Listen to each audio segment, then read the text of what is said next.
See, my journey on how to make a difference was when I was in my 20s and my assistant, I was a pastor, I started off pastoring. She gave me a Christmas present, I opened it up and the title, it was a book, and the title of the book was The Greatest Story Ever Told. Now I loved to read and I thought, oh my gosh, what a title, The Greatest Story Ever Told. I, with great anticipation, opened up the book, and when I opened up the book, much to my surprise, all the pages were blank. And I looked at her, I said, well, it says The Greatest Story Ever Told. She said, turn to the first page. I turned to the first page and she had written a note for me. Dear John, your life is before you. You fill these pages with your dreams, with your hopes, with matters of your heart. You write your story and make it the greatest story ever told. I took that book home with me. And the next morning, I wasn't a writer at that time at all. Next morning, I started writing my first book, and this was for me. And the first words on that blank page, the first words I put on that blank page was, I want to make a difference. Because that's exactly what I want to do. I want to make a difference. So as you start to take this Make a Difference journey in our series that we've been doing on vision, and this is the last of the 4, as you start your Make a Difference journey, the first step 1 is, I want to make a difference. It begins there. It's already in your heart. It was sown in your heart when you were created. I can still remember being in the 4th grade and walking across the campus at a camp meeting. My father was an overseer for about 250 pastors, and he was so greatly loved, and he made such a difference in so many leaders' life. And I would hold his hand, and in the 4th grade, I kind of wanted to go to lunch, and it's only a 3-minute walk across the campus, but for my dad, it was a 30-minute walk. Because he'd stop and pray with people and encourage people and believe in people and love on people. And I would watch people come and just, I could tell how much they adored him and loved him. And I'm in the 4th grade and I'm saying, when I get older, I want to be just like my dad. I just want to make a difference. I want to add value to people. I just want to make a difference. And when you think about it, when you're making a difference, your spirit is high, your morale is high. You all of a sudden you feel good about yourself and you feel good about others. Make every day your masterpiece. The secret of your success, the secret of my success is determined by what we do daily. And we've missed this all the time. I wrote a book called Today Matters. And the reason I wrote the book Today Matters is because today matters. We over-exaggerate yesterday. We just think we were amazing yesterday. We weren't. Just trust me. Of course, when you're my age, 71, you don't need to worry about it. You forget. The other day I was in a car and Margaret looked at me and said, John, we're forgetting everything. I said, we kind of are, aren't we? She said, let's do a plan. I said, what's your plan? She said, you remember who we are, and I'll remember where we're going. Hey, it's working. It's really working. You got to divide it up a little bit. You got to divide it up. We over-exaggerate yesterday. Hey, we overestimate tomorrow. Oh yeah. Oh, tomorrow. I'll get to that tomorrow. Oh yeah. I'll do that. Oh yeah. Tomorrow. By the way, good intentions are worthless. Worthless, folks. When are you going to fall out of love with good intentions? They're worthless. Good intentions are worthless unless they lead to good actions. Nobody ever had their life changed by somebody hoping, thinking. Good intentions are not enough. I'm responsible, Ed, to move on what I see today. There's a whole bunch of people, they're wanting to hold and not move because they don't see 3 days, 5 days, 2 years out, whatever. And what I'm saying is, it's kind of like the lights of a car.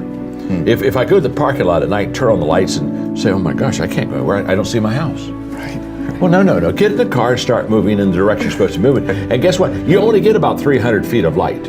Right. You don't get 7 miles of light. You don't get to see your house. You got to utilize the light you got so that you can get to where you want to go. And so many people, they're uncomfortable with that light because it's not long enough. And what's around the corner? And the whole issue is you don't know what's around the corner until you go around the corner. Oh gosh, that's so good. And so you have to be very comfortable, which I am. You have to be very comfortable with traveling, not having all the answers. So true. But can I tell you something? The only way you get all the answers is to go all the way through. Absolutely. You don't get all the answers on this side.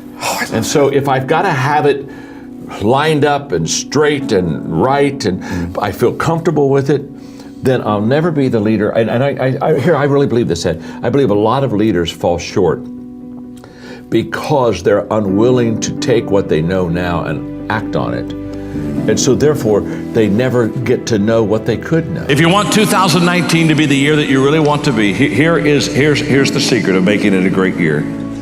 Every day, serve someone. Every day. Every day add value to people. Every day serve one. Every day live the intentional life of doing for others, sometimes what they cannot do for themselves. And if you will put people first and add value to them and serve them, it becomes absolutely amazing what you and I are going to have and achieve, how we're going to help people, and in return how it comes back to us. Benjamin Franklin said this: "No one is useless in this world who lightens the burden of someone else." If you're helping someone else lift a load in your life, you become a very useful person. Mahatma Gandhi said that the best way to find yourself is to lose yourself in the service of others.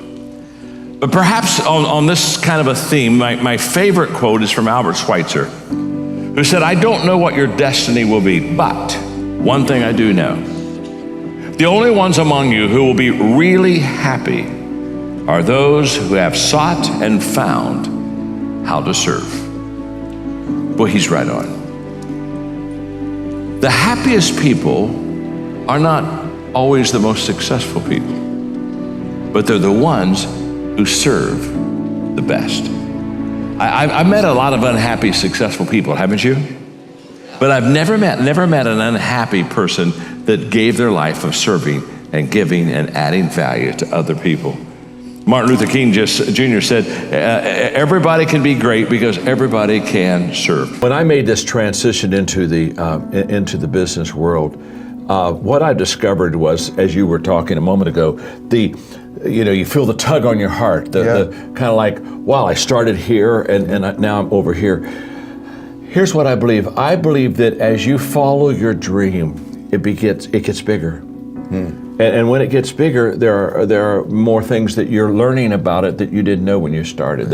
In the beginning, the dream is just, it's just very little, and you can kind of see it. So you go that way, but then it begins to expand. Yes. And for me, it's a calling. And let me just say this: I'm not trying to be over spiritual, but somebody asked me the other day what a calling was, and I like kind of my new definition for calling. Okay. In fact, in my book, Leaderships, one of my chapters is shifting from career to calling, and how perfect, and how do I make that shift?